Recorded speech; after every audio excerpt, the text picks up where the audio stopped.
नमस्कार, AB star news देख रहे हैं आप। मैं हूं आपके साथ सोहन सिंह। बुलेटिन की शुरुआत करेंगे। सबसे पहले बात करेंगे किसानों के प्रदर्शन की। दरअसल सरकार और किसानों के बीच तकरार खत्म होने का नाम नहीं ले रही है। किसान सरकार से आर पार के मोड में नजर आ रहे हैं। साफ तौर पर किसान कह रहे हैं कि अगर सरकार तीनों कृषि कानूनों को वापस नहीं लेगी तो वे अपना आंदोलन तेज करेंगे। इसके अलावा किसानों ने साथ ही ये चेतावनी भी दी है कि अगर उन पर किसी तरह का दबाव बनाने की कोशिश की गई तो वो दिल्ली मेरठ एक्सप्रेसवे को भी जाम कर देंगे। तो सरकार और किसानों के बीच तकरार खत्म होने का नाम नहीं ले रही है। आपको बता दें कि यूपी गेट पर शनिवार शाम किसान संगठन ने प्रेस वार्ता के दौरान प्रदेश सरकार को किसानों का उत्पीड़न बंद करने को कहा है। चेतावनी दी है कि यदि किसानों को रोका गया और उनके परिवारों पर किसी तरह का दबाव बनाया गया तो दिल्ली मेरठ एक्सप्रेसवे की सभी 14 लेन को बंद कर दिया जाएगा।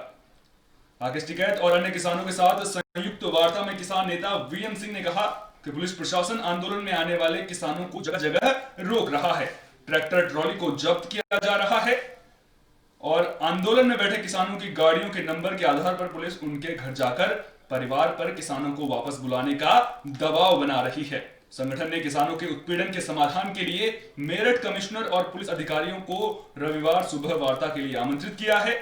शाम 4 बजे यूपी गेट पर सरदार वीएम सिंह, भारतीय किसान यूनियन के राष्ट्रीय प्रवक्ता राकेश टिकैत, तेजेंद्र सिंह, बलराज भाटी, डीपी सिंह और ओमपाल भाटी ने संयुक्त प्रेस वार्ता की। वीएम सिंह ने आरोप लगाया कि शुक्रवार की रात कई ट्रॉलियों में किसान बैठकर गाजीपुर आंदोलन में आ रहे थे, लेकिन पुलिस ने उन्हें रोक लिया, फिर 3 बजे छोड़ा। कुछ दूरी पर पुलिस ने दोबारा से उन्हें पकड़ लिया। उन्होंने कहा कि ऐसा नहीं चलेगा। सुप्रीम कोर्ट ने भी किसानों को शांतिपूर्ण धरना देने की बात कही है, लेकिन प्रशासन उन्हें परेशान कर रहा है। उन्होंने कहा कि गाजीपुर पर खड़ी किसानों की गाड़ियों के नंबर के आधार पर पुलिस उनके घर जा रही है। एक किसान के पिता को पुलिस पकड़ कर ले गई है। परिवार पर किसान को वापस बुलाने का दबाव बनाया गया है। गृह मंत्री से कहूंगा कि किसानों को रोकने का काम ना करें। अगर रोकने या डराने का काम करोगे तो दोगुना किसान आंदोलन में आएगा, उसे प्रशासन रोक नहीं पाएगा। राकेश टिकैत ने कहा कि हमारी लड़ाई उत्तर प्रदेश सरकार या उत्तराखंड सरकार से नहीं है, हमारी लड़ाई तो भारत सरकार से है। ये लड़ाई लंबी चलेगी, किसान तैयारी कर ले, मजबूत रणनीति तैयार करनी होगी। इसके आगे उन्होंने कहा कि बिजली बिल, एमएसपी पर गारंटी कानून और कई तरह के मुद्दों पर बात होनी है। जब तक सरकार मांगों को नहीं मानेगी तब तक आंदोलन जारी रहेगा।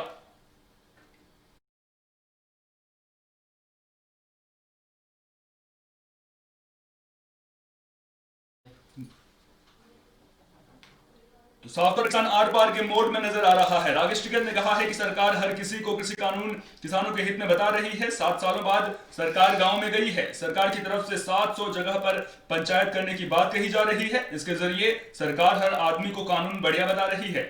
व्यापारियों से बोला जा रहा है आपके लिए कानून बढ़िया बन गया है। उन्होंने कहा कि सरकार के बयान आते हैं 40% लोगों को खेती से हटना है। सरकार ने अपना प्लान बना लिया है, इसलिए ये कानून लेकर आई है। उन्होंने कहा कि व्यापारी हल चलाना नहीं जानता, बीज बोना नहीं जानता, वो खेती फायदे की कैसे करेगा। हमारी कई पीढ़ी हो गई खेती करते हुए, इसके बाद भी हम नुकसान में हैं। ऐसे में शहर का व्यापारी खेती करेगा तो फिर मुनाफा कमाने के लिए कुछ ना कुछ हेरा फेरी करेगा। तो कुल मिलाकर देखा जाए तो किसान सरकार से आर पार के मोड में नजर आ रहे हैं। और आपको बता दें कि किसान फिलहाल पीछे हटते हुए नजर नहीं आ रहे हैं। सरकार और किसानों के बीच जो बातचीत का सिलसिला है वो भी जो है अब फिलहाल बंद हो चुका है। आपको बता दें कि कई दौर की बातचीत भी हुई थी, लेकिन कोई समाधान निकलता नहीं दिख रहा है। सरकार किसानों से कह रही है कि जो कानून में संशोधन की बात है उसे मान लिया जाए। किसान कह रहे हैं कि हम कानून में संशोधनों को नहीं मानेंगे। सरकार को चाहिए कि सरकार तीनों कृषि कानूनों को वापस ले। ऐसे में अब जो लड़ाई है वो जिद पर आ गई है और जिद में जीत किसकी होती है ये देखने वाली बात होगी। साथ ही अब किसान जो है आंदोलन को तेज करने के मोड में भी नजर आ रहा है। साफ तौर पर कह रहा है कि अगर उन पर या फिर उनके परिवार पर किसी तरह का दबाव बनाने की कोशिश की गई तो फिर वो दिल्ली मेरठ एक्सप्रेसवे की 14 लेन को जाम कर देंगे और यहां पर यातायात नहीं होने देंगे। तो कुल मिलाकर किसानों ने हल्ला बोल कर दिया है। अब आंदोलन तेज करने की बारी है। और क्या जो नया साल है उससे पहले किसानों और सरकार के बीच में बातचीत बन पाएगी, क्योंकि कृषि मंत्री तो भरोसा जता रहे हैं कि जो सरकार और किसानों के बीच में बातचीत है वो एक समाधान तक इसी साल में पहुंच जाएगी। लेकिन देखना दिलचस्प होगा कि आखिर सरकार पीछे हटती है या फिर किसानों को पीछे हटना पड़ता है? क्योंकि अगर सरकार के तेवर देखें, सरकार की मंशा को देखें, तो सरकार फिलहाल बैकफुट पर जाती नजर नहीं आ रही है। साफ तौर पर सरकार ने कह दिया है कि वो कानून में संशोधन तो कर लेंगे, लेकिन कानून किसी भी सूरत में वापस नहीं लेंगे। उत्तर भारत में सर्दी का सदम देखने को मिल रहा है और ऐसे में किसान धरने पर बैठे हैं। सरकार से लगातार एक ही मांग है कि तीनों कृषि कानूनों को वापस ले ले। और इसी बीच में करीब 30 किसानों की जान भी चली गई है, जिनके लिए अब किसान आज श्रद्धांजलि सभा का आयोजन कर रहे हैं। आपको बता दें कि उत्तर भारत में चल रही शीतलहर के बीच किसान दिल्ली की सीमाओं पर डटे हुए हैं। कड़ाके की ठंड में भी किसानों ने केंद्र सरकार के 3 कृषि कानूनों के खिलाफ आवाज बुलंद की हुई है। इस बीच किसान आंदोलन के दौरान जान गंवाने वाले किसानों को याद किया जा रहा है। आपको बता दें कि किसान संगठनों ने पूर्व घोषित रविवार की देशव्यापी श्रद्धांजलि सभा के बारे में आपस में चर्चा की। किसान नेताओं का मानना है कि खेती किसानी बचाने के लिए करीब 30 किसानों ने अपनी जान दी है। इनकी याद में होने वाली श्रद्धांजलि सभाओं से देश के हर गांव का किसान आंदोलन से जुड़ जाएगा। किसान नेता गुरनाम सिंह चढ़ूनी ने बताया कि रविवार को देश के सभी जिलों, तहसील और गांवों में श्रद्धांजलि सभाएं होंगी। इसमें आंदोलन के दौरान जान गंवाने वालों को याद किया जाएगा। जबकि भारतीय किसान यूनियन राज्यपाल के ओंकार सिंह ने बताया कि किसानों की याद में 11 बजे से 1 बजे के बीच श्रद्धांजलि सभाएं होंगी। इससे देश का हर किसान आंदोलन से जुड़ जाएगा और तीनों कानूनों के खिलाफ मजबूती से वो अपनी आवाज रखेगा।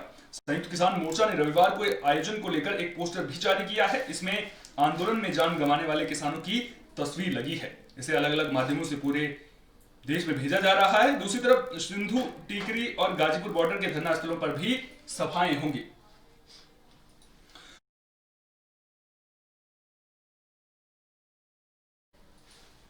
तो जिन किसानों की इस आंदोलन के दौरान जान गई है, उन्हें आज याद किया जा रहा है। मुख्य आयोजन जो है वो सिंगू बॉर्डर पर हो रहा है। यहाँ किसान संगठनों के नेता मौजूद हैं। किसान जान देने वाले अपने भाइयों को श्रद्धांजलि दे रहे हैं और सरकार के रवैये पर चर्चा भी करेंगे। श्रद्धांजलि सभा खत्म होने के बाद आखिर में सिंगू बॉर्डर पर दोपहर बाद 2 बजे संयुक्त किसान मोर्चा के नेताओं की बैठक होगी। इसमें आंदोलन के आगे की रणनीति पर चर्चा होगी। किसान नेताओं का कहना है कि सरकार हर तरीके से आंदोलन को तोड़ने की कोशिश कर रही है, लेकिन आंदोलन हर दिन ज्यादा बड़ा होता जा रहा है। रविवार की देशव्यापी मुहिम से सरकार को पता चल जाएगा कि किसानों का आंदोलन किस स्तर पर जमीन से जुड़ा हुआ है। तो कुल मिलाकर साफ तौर पर किसान साफ कर चुके हैं कि वो पीछे हटने वाले नहीं हैं। दूसरी तरफ सरकार भी पीछे हटती नजर नहीं आ रही है और इस कश्मकश में करीब 30 किसानों की जान भी चली गई है। जो किसान नेता हैं वो इन्हें शहीद बता रहे हैं। आपको बता दें कि उत्तर भारत में सर्दी का सितम देखने को मिल रहा है। दिल्ली में भी सर्दी बेहिसाब पड़ रही है और जो ज्यादातर किसानों की मौत की वजह निकलकर सामने आ रही है उसे ठंड बताया जा रहा है। ठंड को ज्यादातर किसानों की मौत के लिए जिम्मेदार माना जा रहा है और अब ऐसे में देखना दिलचस्प होगा कि जो ये आंदोलन है वो कब तक चल रहा है, क्योंकि जिस तरह से लगातार पारा गिर रहा है उससे किसान आंदोलन पर असर पड़ता हुआ जरूर नजर आ रहा है। और उम्मीद करेंगे कि सरकार और किसानों के बीच जो बातचीत है वो जल्द ही एक नतीजे पर पहुंचे, ताकि किसानों को इस ठंड के मौसम में सड़क पर बैठकर प्रदर्शन करने के लिए मजबूर ना होना पड़े। क्योंकि जब तक सरकार और किसानों के बीच समाधान नहीं होगा तब तक जो है बात नहीं बनेगी, तब तक किसानों का धरना प्रदर्शन यूं ही जारी रहेगा। ये किसान नेता साफ कर चुके हैं।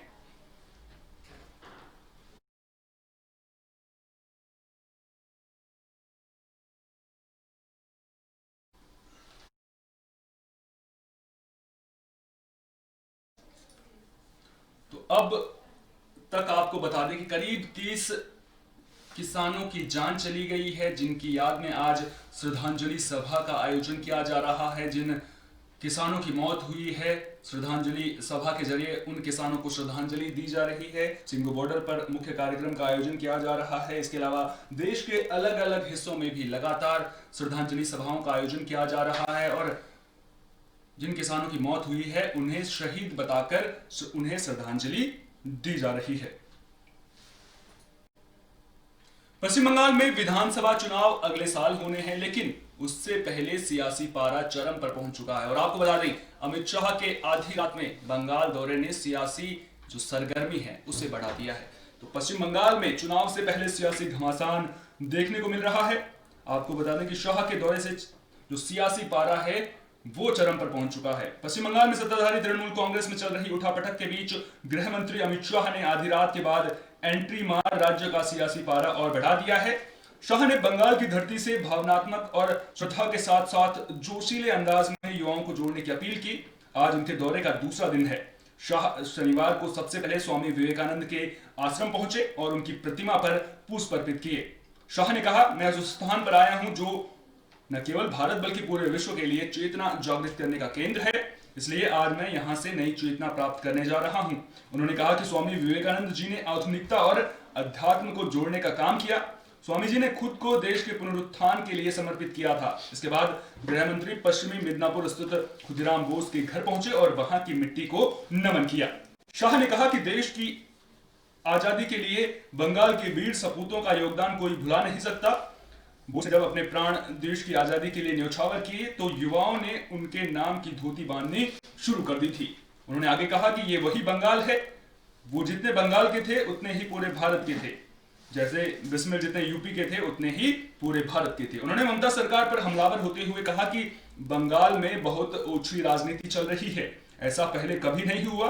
अमित शाह मिदनापुर के प्रसिद्ध सिद्धेश्वरी देवी मंदिर भी गए। यहाँ पर उन्होंने पूजा अर्चना की और देवी के मंदिर में सिर झुकाया। शाह ने कहा कि वो मंदिर में पूजा करने आए हैं। इसके बाद शाह दोपहर में मिदनापुर पहुंचे और बेलीजुरी गांव में एक किसान के घर पर भोजन किया। इस पूरे दौरे में अमित शाह के साथ पार्टी के प्रदेश अध्यक्ष दिलीप घोष और कैलाश विजयवर्गीय मौजूद थे।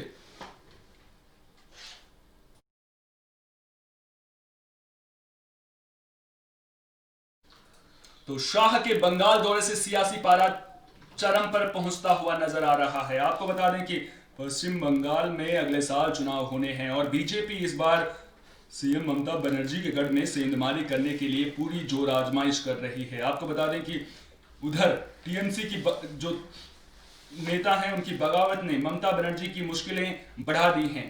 अब ऐसे में क्या बीजेपी ममता के गढ़ में सेंधमारी कर पाएगी, ये अपने आप में बड़ा सवाल है। साथ ही नजरें इस बात पर भी रहेंगी कि अगले जो विधानसभा चुनाव हैं क्या बीजेपी उसमें सेंधमारी कर पाएगी, क्या ममता के गढ़ में सेंधमारी कर पाएगी। इसके अलावा आपको बता दें कि सियासी पारा जब पिछली बार जेपी नड्डा ने, बीजेपी के राष्ट्रीय अध्यक्ष जेपी नड्डा ने वहां पर दौरा किया था तो उनके काफिले पर हमला हुआ था। उसके बाद से भी ममता बनर्जी और केंद्र सरकार के बीच में कशमकश देखने को मिल रही है और अब जो ये सियासी ड्रामा चल रहा है वो कहां पर जाकर खत्म होगा, इस पर सबकी नजरें बनी रहेंगी। दुनिया भर में कोरोना वायरस का सितम देखने को मिल रहा है और आपको बता दें कि अब जो पूरी दुनिया है उसे वैक्सीन का इंतजार है। अब ऐसे में वैक्सीन कब तक आएगी, इस पर सबकी नजरें रहेंगी। लेकिन इस बीच भारत से करीब दुनिया भर के 12 देशों ने कोरोना वैक्सीन को लेकर के मदद मांगी है। तो कोरोना वायरस के खिलाफ वैक्सीन के लिए 12 देशों ने भारत से मदद मांगी है। नीति आयोग के सदस्य डॉक्टर विनोद के पॉल ने शनिवार को कोविड-19 संबंधी उच्च स्तरीय मंत्री समूह यानी जीओएम की बैठक में यह बात कही है। बाद में पॉल ने एक विस्तृत प्रस्तुति के जरिए जीओएम को टीकाकरण के 3 महत्वपूर्ण पहलुओं वैक्सीन ट्रायल, वैक्सीन निर्माता कंपनी और वैक्सीन की उपलब्धता और उसके रखरखाव से अवगत कराया। जीओएम की यह बैठक ऐसे दिन हुई जब देश में कोरोना वायरस से संक्रमण की कुल संख्या 1 करोड़ से ज्यादा हो गई। वहीं केंद्रीय स्वास्थ्य मंत्री हर्षवर्धन ने शनिवार को जोर दिया कि संपूर्ण लक्षित आबादी को कवर करने के लिए एक त्वरित कोविड-19 टीकाकरण अभियान की आवश्यकता है। एक अनुमान के मुताबिक ऐसे लोगों की संख्या करीब 30 करोड़ है। हर्षवर्धन शनिवार को जीओएम की 22वीं बैठक की अध्यक्षता कर रहे थे। उन्होंने वीडियो कॉन्फ्रेंसिंग के जरिए बैठक को संबोधित किया। उन्होंने कहा, भारत में कोविड-19 महामारी की वृद्धि दर 2% तक गिर गई है और मृत्यु दर दुनिया में सबसे कम 1.45% है।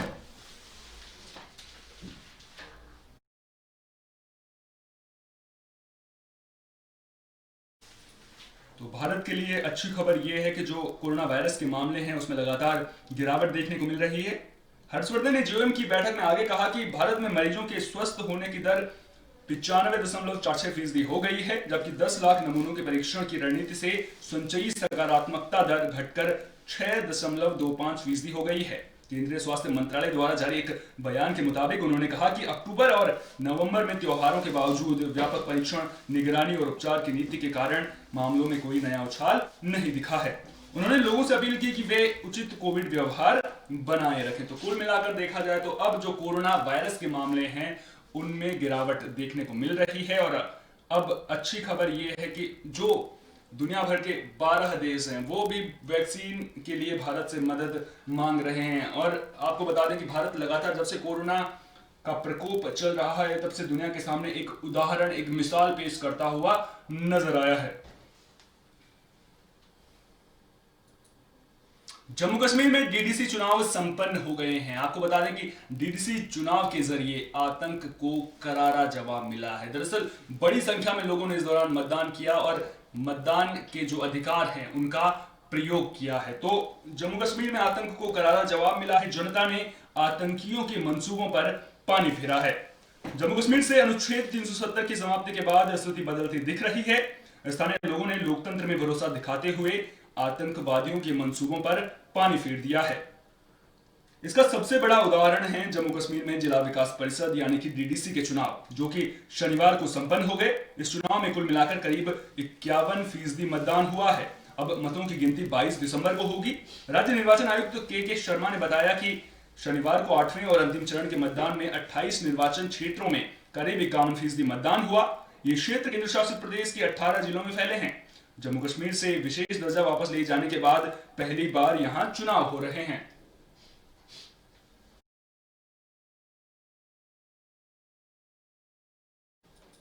इस दौरान शर्मा ने कहा कि कुछ मामूली घटनाओं को छोड़कर मतदान शांतिपूर्ण रहा। शर्मा ने कहा कि चुनाव के अंतिम चरण में 50.98% मतदान हुआ। जम्मू संभाग में अंतिम चरण में 72.71% मतदान दर्ज किया गया है। वहीं कश्मीर घाटी में 29.91% मतदान हुआ है। उन्होंने कहा कि अंतिम चरण में 3.21 लाख से अधिक मतदाता मतदान के लिए बाहर आए।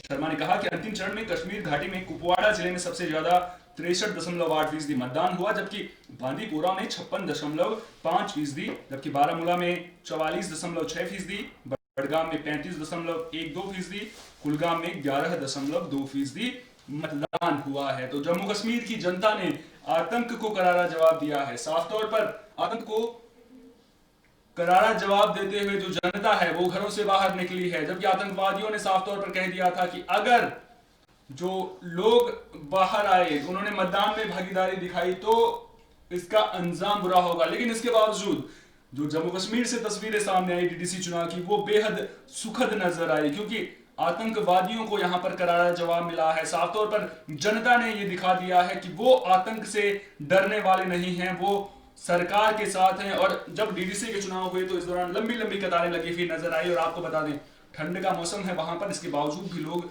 मतदान के लिए बड़ी संख्या में बाहर आए हैं। तो कुल मिलाकर देखा जाए तो अच्छी तस्वीर जम्मू कश्मीर से ये सामने आई है, और जो लोग हैं उन्होंने बढ़ चढ़कर डीडीसी के चुनाव में मतदान किया है। केंद्र सरकार फरवरी के पहले हफ्ते में बजट पेश करेगी, और आपको बता दें कि जो ये बजट है वो पहले के बजट से अलग होगा। ये कहना है वित्त मंत्री निर्मला सीतारमण का। दरअसल अब जो कोरोना महामारी है उसके बाद पहली बार ऐसा हो रहा है कि कोई बजट पेश किया जा रहा है, और अब ऐसे में देखना दिलचस्प होगा कि जो बजट पेश होगा उसमें सरकार जो अर्थव्यवस्था है उसको जगाने के लिए क्या कुछ कोशिशें करती है, क्या कुछ लेकर आती है। इसके अलावा जो किसान हैं, जो सड़कों पर हैं, उनको लेकर के क्या कुछ समाधान निकल कर आता है। तो वित्त मंत्री निर्मला सीतारमण ने पहले से बिल्कुल अलग केंद्रीय बजट का वादा किया है। उन्होंने कहा है कि सरकार महामारी से प्रभावित अर्थव्यवस्था को संभालना और विकास को बढ़ावा देना चाहती है। एक और जहां स्वास्थ्य, मेडिकल रिसर्च एंड डेवलपमेंट में निवेश और टेलीमेडिसिन में कौशल विकास अहम है, वहीं रोजगार के मोर्चे पर चुनौतियों को भी नई दृष्टि से देखना होगा। वोकेशनल ट्रेनिंग और स्किल डेवलपमेंट पर नए नजरिए की जरूरत होगी। वित्त मंत्री सीतारमण ने CII पार्टनरशिप समिट 2020 को संबोधित करते हुए कहा कि आप लोग मुझे इनपुट भेजें, इससे हम ऐसा बजट देखेंगे जैसा कि एक तरह से पहले कभी नहीं देखा गया होगा। भारत के 100 साल के इतिहास में कभी महामारी के बाद बजट नहीं बना है। सबसे अलग बजट तब तक मुमकिन नहीं है जब तक आप मुझे इनपुट और आपकी मांगे नहीं भेजते हैं। इससे यह साफ होगा कि चुनौती के दौर में आपको किसने संभाला है, ये समझे बिना मेरे लिए पहले से बिल्कुल अलग बजट बनाना संभव नहीं है। 2021-22 का बजट संसद में 1 फरवरी 2021 को पेश किया जाना है। वित्त मंत्री ने कहा कि विकास के रास्ते पर बढ़ने के लिए उन क्षेत्र को समर्थन की जरूरत है जिन पर महामारी का बुरा असर पड़ा है। इसके साथ उन क्षेत्रों को भी बढ़ावा देना होगा जो अब नई तरह की मांग का केंद्र बनते हुए विकास का नया इंजन बनने जा रहे हैं।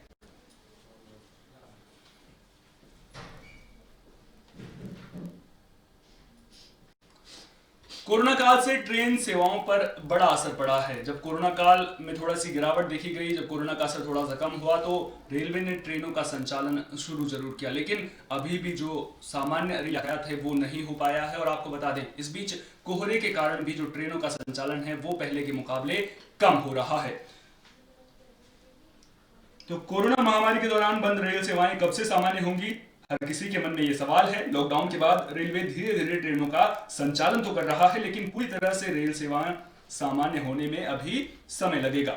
इस संबंध में रेलवे बोर्ड के अध्यक्ष बीके यादव ने जानकारी दी है। रेलवे ने शुक्रवार को कहा कि सामान्य रेल सेवाएं बहाल होने की निश्चित तारीख बता पाना संभव नहीं है। रेलवे अधिकारी हालात पर करीब से नजर रख रहे हैं और सामान्य ट्रेन सेवाओं को धीरे धीरे चरणबद्ध तरीके से बहाल किया जाएगा। साथ ही बताया कि पिछले साल के मुकाबले इस साल अभी तक यात्री श्रेणी की आय में 27% की कमी देखी गई है। भारतीय रेलवे इन दिनों 1089 मेल और एक्सप्रेस ट्रेनों का संचालन कर रहा है। कोरोना महामारी के पहले रेलवे 1768 ट्रेनों का संचालन कर रहा था। रेलवे बोर्ड के अध्यक्ष और सीईओ बीके यादव ने कहा कि अब तक हम 1768 ट्रेनों की तुलना में 1089 मेल और एक्सप्रेस ट्रेनों का संचालन कर रहे हैं। उन्होंने कहा कि रेलवे 264 कोलकाता मेट्रो ट्रेनों और 3936 उपनगरीय सेवाओं का संचालन कर रहा है। अध्यक्ष ने कहा कि रेलवे ट्रेन सेवाओं की सतत निगरानी कर रहा है। रेलवे बोर्ड के अध्यक्ष बीके यादव ने बताया कि कोरोना महामारी के दौरान ट्रेनों की अधिक मांग और वेटिंग लिस्ट के कारण 20 विशेष क्लोन ट्रेनों का संचालन भी किया गया है। तो कोरोना महामारी के कारण जो रेलवे है वो फिलहाल सभी ट्रेनों का संचालन नहीं कर पा रहा है और अब ट्रेन सेवा कब सामान्य होगी इस पर सबकी नजरें बनी रहेंगी। इस बुलेटिन में फिलहाल इतना ही। दीजिए इजाजत, नमस्कार।